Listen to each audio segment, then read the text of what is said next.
You realize you're queer, not because of rainbow flags, glitter parades, or whatever stereotypes straight people invented for us, but because the act you've been performing finally starts to crack.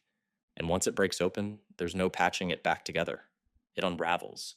It rewrites every memory you thought was canon. And what's underneath isn't doubt, it's truth that cuts like glass. You're not straight with quirks, you're queer with a secret. Coming out as queer isn't a celebration, it's crisis management. This isn't a grand entrance, it's damage control. No balloons, just a fast heartbeat. No cinematic reveal, just hushed whispers at family dinners, awkward questions at work, disappearances by friends you thought you knew, and stares from strangers like you're a sideshow in someone else's fair. Congrats, you've reached the final boss existence. You think living closeted was bad? Wait until you tell people you're not straight. Suddenly, everyone's an expert in human behavior because they once watched a Joe Rogan clip. Are you sure? Oh, I don't know, Brenda. Not as sure as you are about your third divorce. But you never seemed queer. Yeah, because I spent years acting like the lead in a badly written rom-com. I deserve a Golden Globe and a refund on my entire adolescence. Romance isn't a rom-com, it's a roulette wheel. Some people see you as an exotic experiment. Others treat you like a community service project. You're either a secret or a fetish. To them, you're never a partner. You're an anecdote. And I've never dated someone like you before isn't curiosity. It's a warning label you didn't stick on yourself. Try wanting something simple. Flowers, dates, actual affection. That stuff's apparently on the straight people only menu. What you get instead are 2 a.m. you up. Messages and bathroom selfies that look like crime scene evidence. And if, against all odds, you stumble across someone decent, you still end up playing detective. Do they actually like you? Or are they just terrified someone might notice? And safety? Yeah, that's the price of admission. A date isn't romance. It's prep for jury duty. Your friends get your location. You scan the room like security. You pick shoes for sprint speed, not fashion. And your keys? Not for the car, for the fist. Because grabbing coffee shouldn't double as a survival exercise, but it does.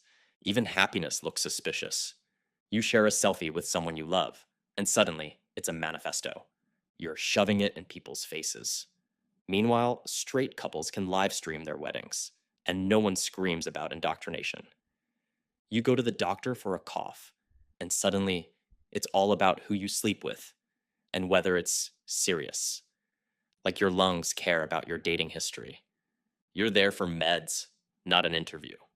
And if that provider doesn't know you're queer, congrats, now you're rewriting your entire medical chart on the fly while praying their ignorance doesn't get you killed. Therapists, basically a dice roll. A handful actually understand. Others treat you like you're a walking diagnosis. Do you think being queer is just a reaction to trauma? No, I think your question is a reaction to bad textbooks. Please just help me stop sobbing when my mother says my name like it's a slur. Bathrooms are another adventure. You don't just pee, you stage stealth missions. If you're too mask looking, the women's room stares at you like you're a trespasser. Too femme looking for the men's room, and you're a headline waiting to happen. No matter which door you walk through, someone looks at you like you're breaking the law of nature. Or at least the HOA rules. Workplaces love to say they're inclusive until Pride Month ends. In June, you get a rainbow cupcake and a company hashtag. In July, they forget your pronouns faster than they forget to pay interns. HR loves your story when it's on a recruitment brochure, but not so much when you report Brad for accidentally misgendering you for the 47th time. After a while, just existing feels like theater. You adjust your speech, your gestures, your clothes, always chasing that sweet spot of real, but not too much. Turn up the volume, and suddenly you're performing. Tone it down, and you're in denial. It's like walking a tightrope with the crowd heckling from below. Your past gets dragged out like exhibits in a courtroom. Childhood photos, awkward crushes, random hobbies. People treat queerness like it's a surprise ending you forgot to set up. You dated the opposite sex once. Yeah, and I also ate glue. People evolve. Family? That's more like a lottery. You never know if you'll win affection, indifference, or flat out denial. There are the ones who say, I love you, but still introduce you as their friend at church. Others treat your existence like sabotage. Why would you put us through this? Sorry, my entire existence makes you squirm. Let me just squeeze myself back into the closet and suffocate quietly. And then there's religion. You hear sermons about love the sinner, hate the sin from people who seem to be skipping the first part. You sit through family dinners where prayers double as passive aggressive speeches. Lord, help those who are lost. Yeah, thanks, Aunt Carol. Really feeling the love over the mashed potatoes. Religious holidays become endurance tests. You listen to relatives debate whether you deserve salvation like it's a group project they forgot to invite you to. You smile politely while calculating whether it's too late to fake appendicitis and leave. It's not that you stopped believing in higher powers, it's that you started to suspect the higher powers outsourced their customer service to the worst people in your hometown. Media representation doesn't exactly help. If there's a queer role, they're erased, broken, or the punchline. Most of the time, they're portrayed by someone treating queerness like extra credit for drama class. And if you ask for better, suddenly you're accused of pushing an agenda, like inclusion is some kind of terrorist plot. Rights? Cute concept. Your basic rights get debated like they're optional features on a car. Marriage, healthcare, the right to not be harassed in public, all treated like controversial add-ons. Every time you check the news, someone's drafting a bill to erase you for sport. Even the good ones can wear you down. You give me hope. Cool, I barely give myself any. You're a hero. Actually, I'm just human. Quit propping me up like a trophy so you can feel progressive while I'm struggling in real time. You look back at your younger self and mourn all the years you spent pretending. You think of the moments you could have had if the world had been safer sooner.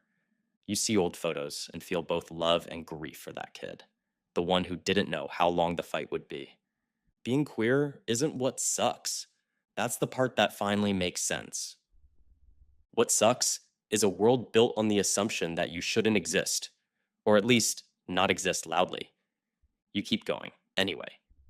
You find joy in small things, a nod from a stranger who gets it, a song that sounds like home, a morning where you look in the mirror and don't flinch. Those aren't just wins. They're proof you're still here, still living, still refusing to let the world turn your existence into an apology.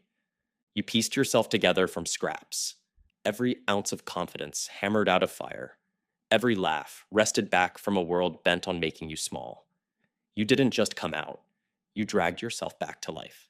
You lit a spark in the ruins and kept moving.